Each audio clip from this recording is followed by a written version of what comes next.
Sai Ram, pride has its fall, but he who humbles himself will be exalted. This is ancient wisdom, but it is also eternal wisdom because it holds good for all time. Humility is often considered as a sign of weakness, when in fact it is a sign of strength.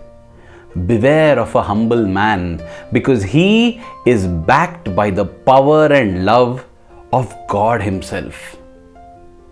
Speaking of humility, I am reminded of a very poignant episode that thumped into my heart the importance of being humble and how powerful humility is in attracting the grace of God. It is said, Vidya dadati vinayam. Education confers humility. Vinayam dadati patratam. Humility confers deservedness. If we want to become deserving of God's grace and love, humility is so important. It is in this context that I would like to narrate the life experience of Mr. T.V. Hariharan. He became a student of Swami's college in Puttaparthi in 1979. And then came this beautiful experience.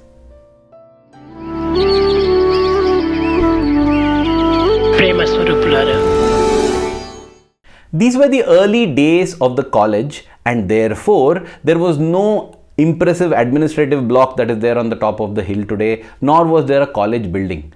All the students would have classes in the Ishwarama High School, and then they would return to their hostel, which was a small section of the East Prashanti block right next to the Gopuram gate.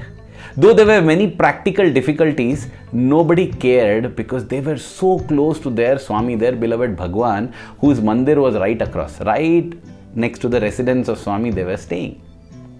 Now, Brother Hariharan, or shall I call him Hariharan sir because that's what I'm comfortable with. He is my brother from the college, but he is much senior to me.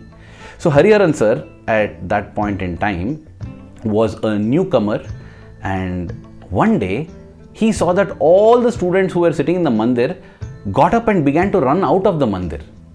Why? Because Swami was exiting the darshan grounds from the northern gate. You know, that time the darshan grounds were very small, not the big Kulwant hall that we have today.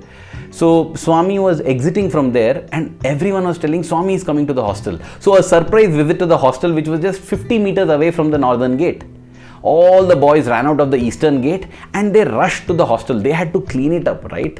You know, whenever a guest is coming home, we clean everything, spruce up the whole house because Athithi Devo Bhava, guest is God. Imagine when God Himself is your guest.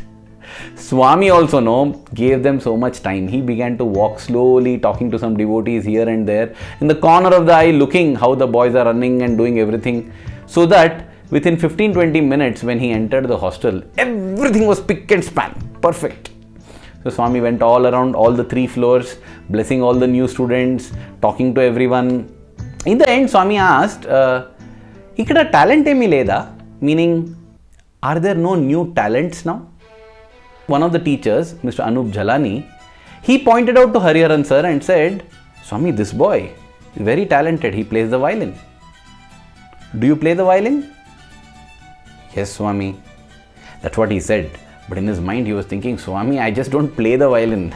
I am extremely good at it. I have trained for it. I have practiced it for so many years that I'm a violin virtuoso. Swami said, very good then. I shall come here on Sunday. Let's have a concert.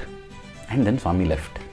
Now Hariharan sir was so excited, and he wanted to just floor Swami with his talent and ability.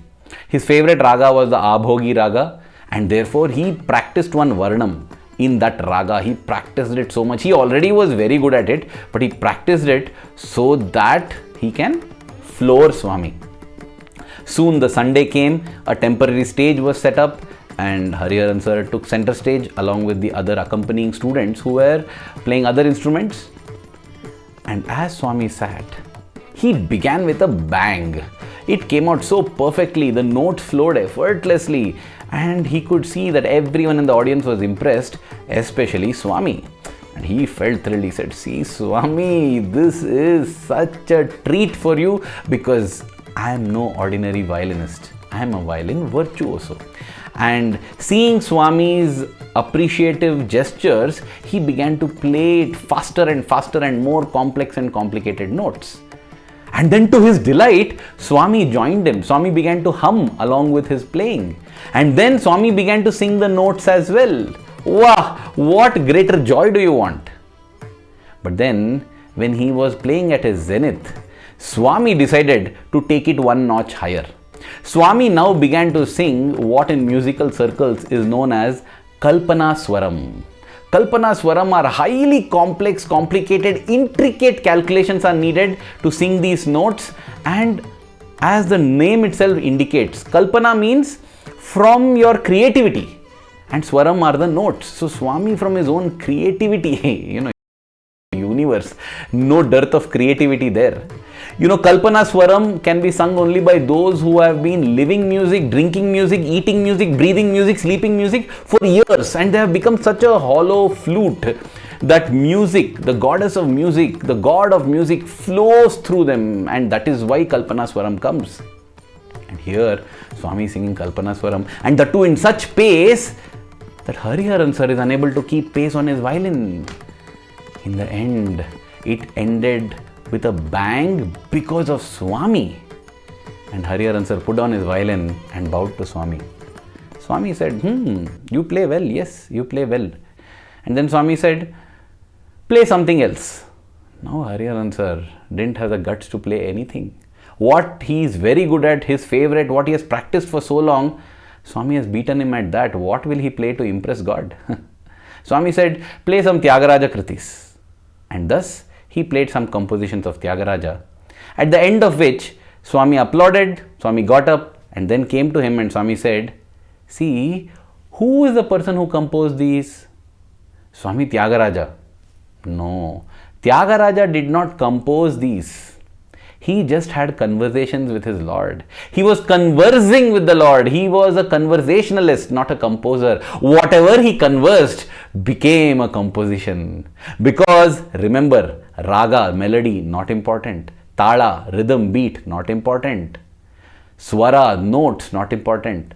Bhava, feeling, that is what matters. If that feeling is there, compositions just come. You should not sit and technically compose something. And then Swami walked out with that piece of advice. Now Hariharan sir was feeling so enlightened, at the same time so humbled, at the same time he was so upset with himself. He thought, see, Tyagaraja's music helped him go so close to God, helped him become one with his Rama. What has my music done to me?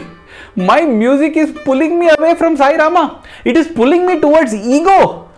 I don't want this music that takes me away from God. And in that fit of emotion, in that fit of passion and sudden eruptive devotion possibly, he broke his violin to pieces, shattered it and threw it away and said, I don't want to associate myself with any instrument that takes me away from my Lord.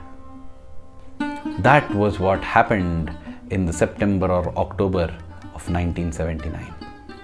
From that point on, Hariharan sir's sole focus became Swami. Swami, I want to get close to you. Swami, I want to be near you. I want to be dear you. That is all. And that's how the next couple of months passed. He that humbles himself will be exalted, right? November of 1979, Swami's birthday arrived. And there were a plethora of devotees who arrived from all across the country, all across the world to have his darshan, to be there for the grand event.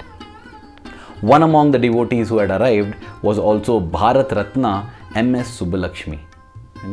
And she is considered as Goddess Saraswati herself.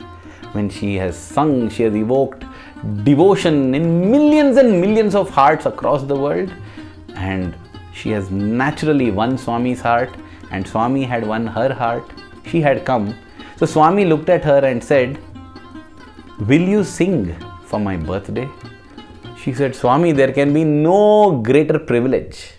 Swami told her to sing during the Jhulotsavam, when on the birthday evening Swami would be seated on the Jhula, Swami told MS Subbulakshmi to sing. She said, Swami, one small problem though, I have come alone, I don't have any accompanying artists. And Swami said, that you don't worry, I have a very good violinist, he will play for you. And then blessing her, Swami walks straight towards the students and goes to Hariharan sir and tells him, hey, your aunt has come, she wants you to play violin for her. Hariharan sir did not understand what Swami was saying. Swami said, on birthday evening during Jhula, you have to play the violin for MS Subbulakshmi. And Swami walked. Hariharan sir had tears in his eyes. Swami, who am I, Swami, and where are you exalting me? A monkey becomes Hanuman when it is with Rama. So too, dear brothers and sisters, when we humbly submit ourselves to Swami, we reach great heights. So Hariharan sir was thrilled, touched, was overwhelmed, no doubt. But he was wondering, how will I play? I don't have a violin. You know, the closest place where a violin is available possibly is Bangalore, which is 8 hours away, and there is very little time. How will I go? How will I procure a violin? And he was worried, and that too, he is not playing for any musician, he is playing for the best in India, the best in the world, and therefore the best in the universe. Even as he was worried like this, somebody came running to him and said, hey brother Hariharan, something has come for you. And what was it? It was a brand new violin which Swami had personally sent with love and blessing, saying, use this to play for the concert. And thus it was on the 23rd of November 1979, as the Lord of the Universe swung majestically on the Jhula, Hariharan sir accompanied the greatest nightingale of Carnatic music, the goddess Saraswati of Carnatic music, MS Subbulakshmi Amma, as she sang. He that humbled himself will be exalted. My own association with Hariharan sir began, and I am convinced that his compositions are also not compositions.